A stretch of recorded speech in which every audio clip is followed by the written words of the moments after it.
let's just do a quick recap. Step one, know what it takes. Know that this is going to take time. It's going to require an investment of you. And most people, 95% of people, are not going to really want to do this if they know what it really takes. The gurus make it sound way better. That's why most people quit. Second thing is go out there and go get that first client. It doesn't really matter whether it's an Upwork client or whether it's a client that pays you a lot of money and you get into the team, get that first client. Third step, over deliver like crazy. And if you have Fiverr clients or small gigs, just go get a lot of those again and again and again. Step 4, replace your average clients with good clients. And focus on working with the best of the best. Every time you replace a client, you get a little bit more of your time back. You start making a little bit more money. You start getting a bit more results. You start getting building more confidence. And what's the next step?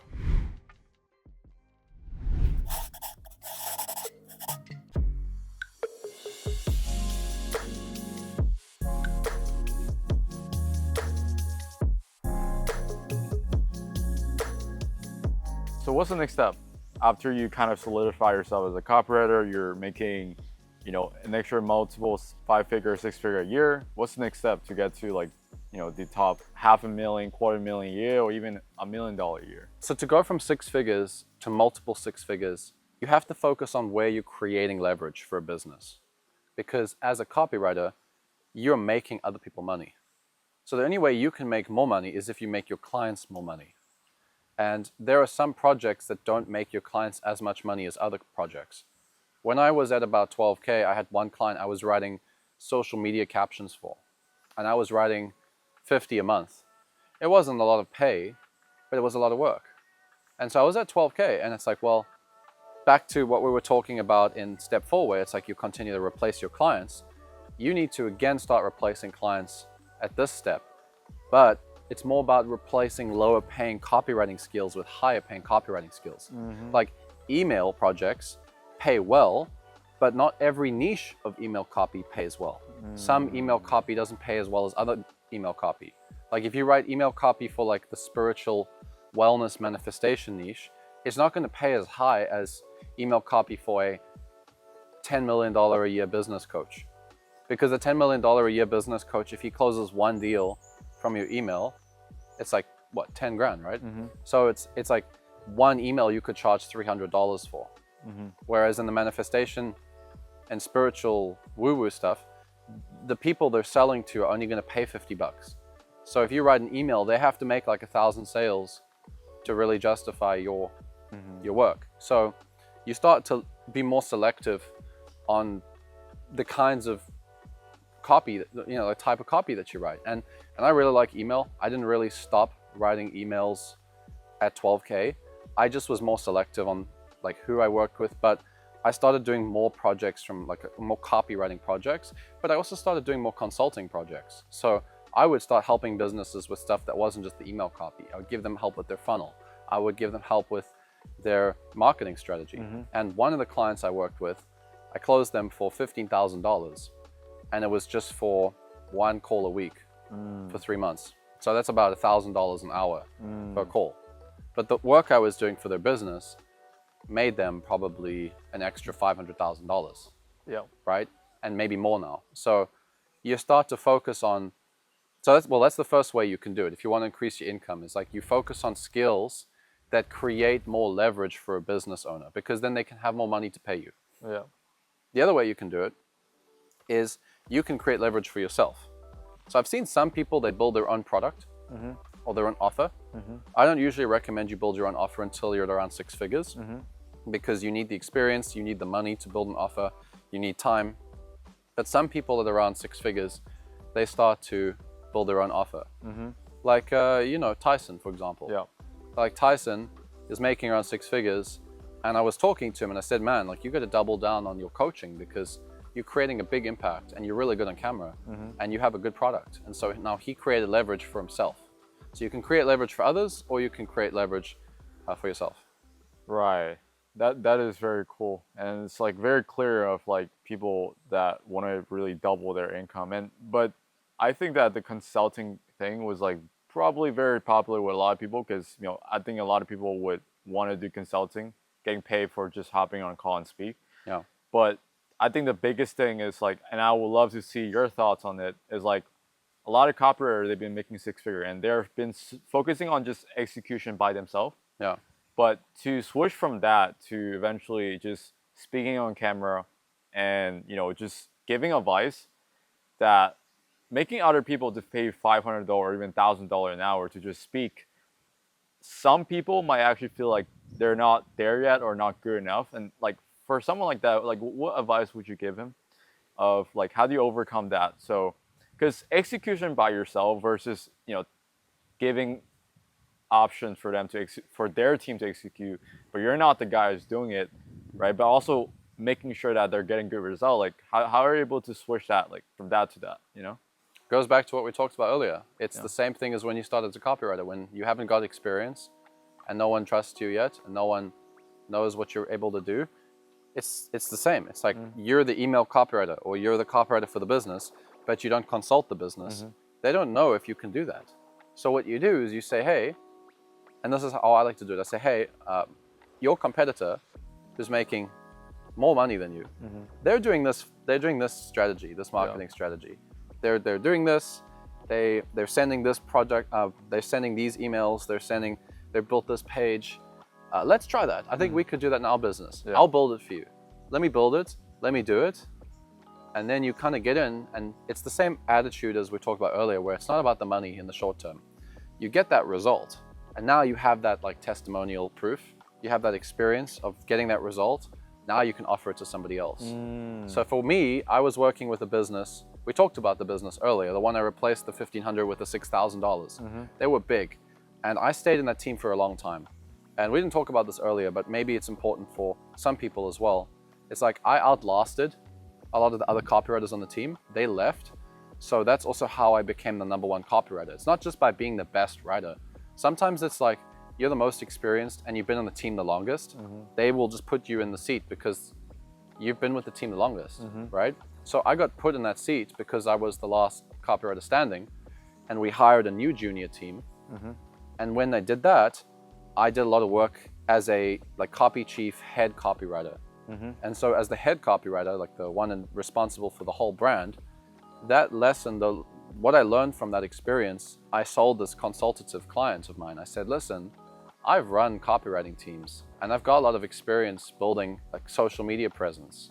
I've done it for this client and we had a team and I did it. Let me do it for you. So I took the skill, I took what I was doing and I translated it into a slightly different thing, which was more consulting than like I was also doing copy for that business, but I converted it into just the consultative side. And I said, look, I got this result. I did this thing. As a team, we got this result. Let me do it for you. Let me start doing it for you. And the other thing is just start calling yourself a consultant. Like I'm a marketing consultant. You don't have to actually do anything yet. You can solve it, you know? And if you really don't feel like you know how to solve it, I mean, that might be more about your own beliefs and your capabilities. But the way I like to think of consulting, which is maybe a little different to how some people see it, consulting is the stuff that's so obvious to you, but not obvious to everybody else. That's what it is. Because most business success is all just about simple stuff that works at scale. Right. Exactly. Yeah. So if it's obvious to you, but it's not obvious to them, then they should be doing it. Yeah. And so like you've probably been in a couple of teams, right? Where you're doing something and the team is like, oh, we should try this. Oh, we should try this. Oh, and you're like sitting there thinking, like, I wish I was giving feedback on this stuff because it's so simple. Yeah. And they just don't see it. And I kind of wish they could see it. Yeah. Yeah, that's consulting. You just point it out to them. But now they pay you to point it out, you know? Yeah, exactly. Yeah. That is very cool. And now we kind of went over on the consulting side. Let's say for someone that, like you mentioned earlier, that wanted to build an offer themselves, something like a product that they can sell, which potentially automating the entire process where they don't have to constantly to show up for something, right? Do you think someone like that, right, should they go into a different industry, right, to build a course or whatever, or should they like start an agency, or should they sell courses in an industry that they've been working, you know, as a copywriter, right? Because like there's a difference with, you know, people that goes in a different industry versus someone that, you know, work on the same industry. Because going to a different industry, you're basically learning everything from scratch again. So you're kind of starting from day one, even though you have done work as a copywriter. So what is the most efficient way to do that, right? Let's say someone that cares more about actually getting to 7 figure than doing what they're passionate about, right? So what you really want to do Yeah.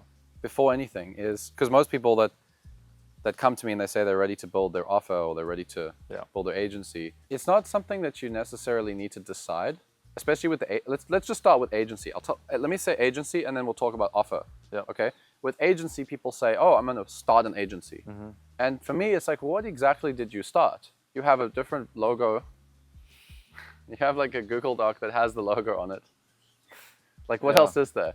Yeah. I mean, what else really realistically is there? You're probably delivering the exact same service as you were before you were an agency. So everybody that says, I'm going to start an agency, it's just rebranding. Yeah. And so I say, well, if you're going to rebrand, why don't you just focus on your current brand and make it better? Because no one knows who you are yet, most likely. And then what happens is you get so many clients that you don't know what to do with all of them. Then you hire someone to support you. Then an agency is kind of born. It just happens. Yeah. So like for me, I don't have an agency right now, but I had clients in 2023. I had too many clients. So I just hired junior copywriters because I'm like, well, I need some help. Yeah. So I hired some junior copywriters, and yeah, technically, You're a kind of agency. I'm an agency now. Yeah. You know, and like I've noticed a lot of these guys. Like one of the guys that we coached in the dojo, he had a 74K month 2 months back. 74K agency owner. They're not buying an agency. They just want to work with him. So this guy, he's an agency owner, but are they really working with the agency or is it just him? It's him.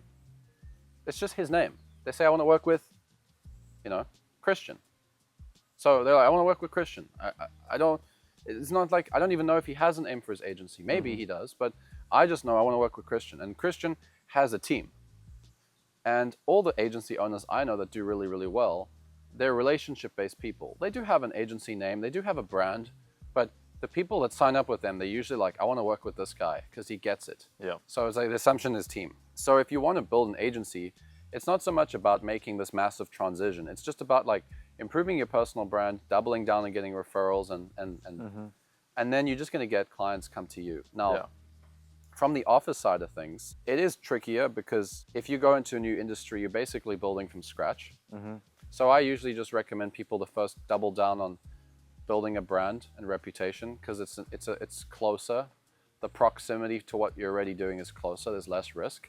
But at the end of the day, you do have to take risks. So if you're going to go build an offer and you don't want to be a copy guru, because that's not always, it seems like a logical next step, but it isn't easy to get results for to help other copywriters. I think people that underestimate how much work it takes to actually help copywriters succeed. Because I've coached a few copywriters who became copy coaches, and it's hard. It's hard enough becoming a copywriter that makes 6 figures yourself. Now you're gonna go help 100 other people to do it. That's hard work. It's very hard work, So I think that when it comes to offers, you got to decide is there something you're passionate about? Is there something that you're good at? Is there something that the market needs? If you're not passionate about it, you might need to consider partnering with somebody. I would say go and join a community or mastermind where other people are launching offers if that's what you want to do. If you want to be a copy coach, maybe the best step is to just start helping people one-on-one. That's what I did. I just started helping people one-on-one, started reviewing their work, and then they gave me great feedback and I got referrals. And I built all my copy coaching business on referrals. There was no YouTube, there was no real presence on social media. People just kept messaging me being like, oh, I heard great things from so-and-so, I want help. So I helped them. I heard great, eventually, like organically, I became a coach because of all the feedback. But I didn't have it in my plan. I just loved writing emails. I didn't have it in my plan, like I'm gonna go from 12K a month to the next level by just coaching. And just for the viewers, just for you guys, like I didn't go from 12K to 24K by becoming a coach, which is what a lot of these gurus do. They'll hit like 6K, 8K once, twice, and then they become a coach. I actually made $25,000 a month just delivering like consulting, copywriting, other marketing services, like doing marketing directing. I made 25K a month without any coaching income at all. So, and I did it for a long time. It wasn't just like 1 month. I did it for like maybe 2 years, and wrote copy for 5 years, before I really started to get good income from coaching as well. So you got to decide, right? You got to go offer, either you go offer or you build an agency. And that's kind of like what that's going to look like. Yeah. Yeah. And so, like, obviously, like you said, there's agency consulting and course creation. Those are all great, right? But also, different business model has their own way of running the business. So Yeah. it comes with different lifestyle. Yeah. So for people that are still, let's say, I'm sure everybody want to work less and make more. That's just normal. So, but like, what's the best way for someone to figure out what that model would be for them? What's the best way to figure that out? Getting clarity, so that it fits their lifestyle or like something that they're good at, right? Because some people are good at something, some people are not good at something. So yeah, what's the best way to figure out that perfect model for them? I think it depends on the person, like you said, but not everybody wants to work less and make more. Some people are more interested in the outcome. Like take Elon Musk, for example. Elon Musk doesn't want to make more money and work less. Yeah. He wants to work more because he's got something else fueling him. Yeah. You know, a lot of gurus will say that their priority as a coach is to help more people, and the results don't show that, right? Because they're just selling crap.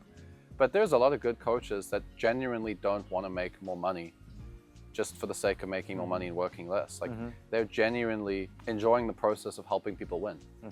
You know, they get reward, like they feel great seeing somebody's life change. You know, and I resonate with that because I've seen that. Like, I mean, with your life, bro, like your whole life completely changed. You know, it's exciting. It's like, to me, I get like so excited, even just recording this and like being here, like chatting with you. It's like, yeah, this happened. Like I had a little part in that, and like, I like that. So I think that when you make 12K, 15K, in most countries, in most places in the world, your lifestyle doesn't change after that. And people don't know that because they've never experienced this, because they've never made more than 15K. After I made 15K a month, I didn't feel any different. 20K didn't feel different. 25K didn't feel different. 30K didn't feel, it's the same. Like, yeah, more money's in the bank account. You can fly business. I mean, what, it's like, it's a one flight. It doesn't change life, you know? So people, I think that's why people get stuck at six figures, is because they suddenly realize every time they make more money, nothing changes. They go from 12K to 15K, life's exactly the same. They push themselves a little bit more, they get to 18K, life's exactly the same. And then they're like, well, what am I doing this for? Why do I want to do this? And most of the time, the biggest risk is they start to prioritize like comfort level, or like, oh, you know, I'm making good money, let me go find myself and work less. And then they kind of just start to, you know, stabilize at six figures. I think it's not so good because I'm very driven to want to do something bigger than just six figures. If you want to do that, that's fine. But again, it's like, what do you really want? And you have to be extremely honest about what you really want. Because once the money's out of the way, you're looking in the mirror a lot more. Because it's an easy thing to say, I just want more money, but what do you really want? So I think that people have to understand that if you want to build an agency, you're not going to have a mellow, chill lifestyle. If you build a coaching business, you're not going to have a mellow, chill lifestyle. If you want to scam people, you're going to have a mellow, chill lifestyle until the FTC catches up with you 3 years from now. Okay? So it's like, eventually, you're going to have to pay the price somewhere. So I don't believe in this whole lifestyle thing. My perspective is, I think that mindset that people sell appeals to, like I just said, the people that hit six figures, their lifestyle doesn't change. Now they start wanting more and more lifestyle because that's the only thing that feels like their life's getting better. But I haven't seen anybody in my experience with like 300 copywriters, I haven't really seen that being a thing. Because if you stop growing, here's the reality. If you stop growing, your competitors don't stop growing. If you have a team, their goals don't just stop when you feel like you want to stop growing either. And the market doesn't stop because you want to stop. So if you have a lifestyle business and you're only working 1 or 2 hours a day, you know, for a couple of weeks, maybe it's okay because you're on vacation or whatever. But if that's a permanent thing, the market moves on. So you no longer become the person that's leading the market. Your customers move on because they have goals bigger than what you're able to give them. Your team moves on because you're no longer able to match their career growth. And you eventually just kind of fizzle. And then you end up having to work full time again. So you never actually, like, the lifestyle things is very, very temporary. So I think with agency and offer owners, to get all the way back to your question, I think it's more about, from what I've seen, people that build an agency, they're a little bit more systematic and they can handle a lot more stuff going on. Whereas offer creators are a little bit more vision creation kind of people. That's just very general, I know. Some people have a vision for an offer, but for a agency. But the thing to remember is, if you have an agency, you're working on other people's vision all day. An offer might be your vision.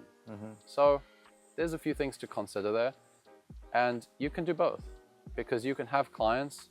I mean, I've had both for years. I still work with copywriting clients and I'm a coach. Yeah. So I just did both until one became the obvious choice for me. I did that more.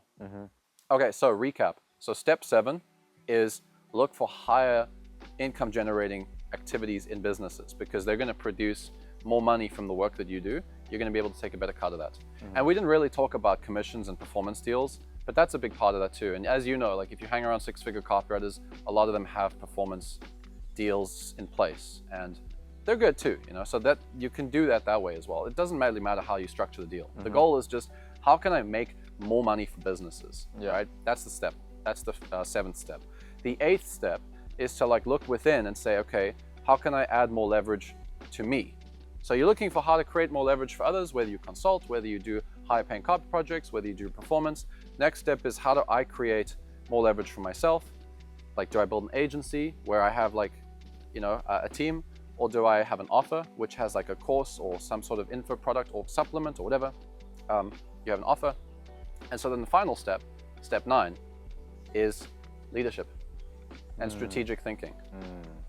And I would add some like elite performance, maybe like as a bonus, step 10, because once you're at that point, you just have to perform better and better. Like the best in the game, they're like very, like Elon Musk is very, very hardworking and they push themselves more than ever. But step 9 for most people is like the sweet spot. Step 9 is that leadership. You gotta learn leadership, because in step 8, once you've delegated, you've got this team working with you. It's no longer about how much time you work. It's about how much, what you produce as a team. So you have to work through people.